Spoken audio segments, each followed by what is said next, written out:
Another captain's performance from Fernandes. Let's go to the whiteboard.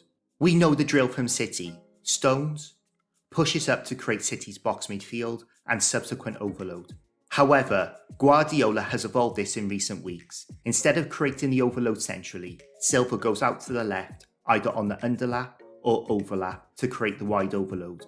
Guardiola knew Ten Hag would play Fernandes on the right, as he has in the last 2 games against City, and Pep had every intention of exploiting Fernandes' tactical indiscipline in not tracking back. This situation was easy to rectify.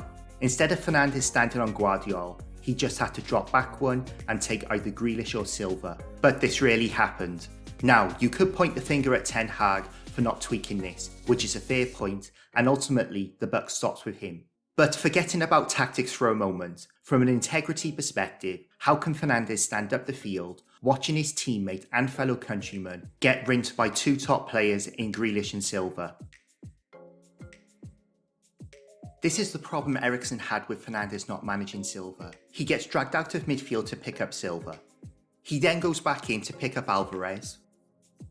And then he comes back out again to take Silva. All of this was in the same phase of play. Eriksen was left having to go from in to out, then out to in again. In this situation, we can see the overload and Fernandes needs to drop back to support Dalot. In this situation, Dalot gets dragged in field by Grealish, opening up the left for Silva. Fernandes needed to get back with Silva to plug this gap. Despite Eriksen being in position to engage Stones, Fernandes comes off his wing, leaving Dalot outnumbered again.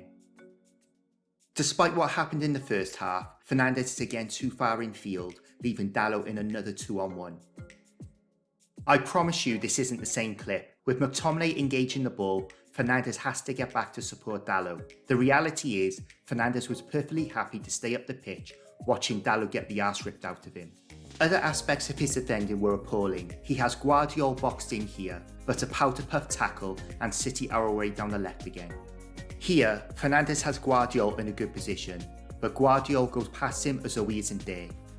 This final clip is classic. You know Grealish wants to cut in, so you make sure you don't give him the inside. Fernandes turns his body, which opens up the inside for Grealish, and he gets his cross in. If anyone thinks I'm nitpicking, I used to pay to play football. We paid £5 a game. If I or any of my teammates did any of this, you would get torn a new one. This is amateur football at the highest level. The devil's verdict is, every facet of tactical instability came from United's right. All United had to do was park the bus and hit City on the counter-attack. Fernandes' indiscipline left the doors to the bus open and the keys in the ignition, and City drove it off the edge of a cliff.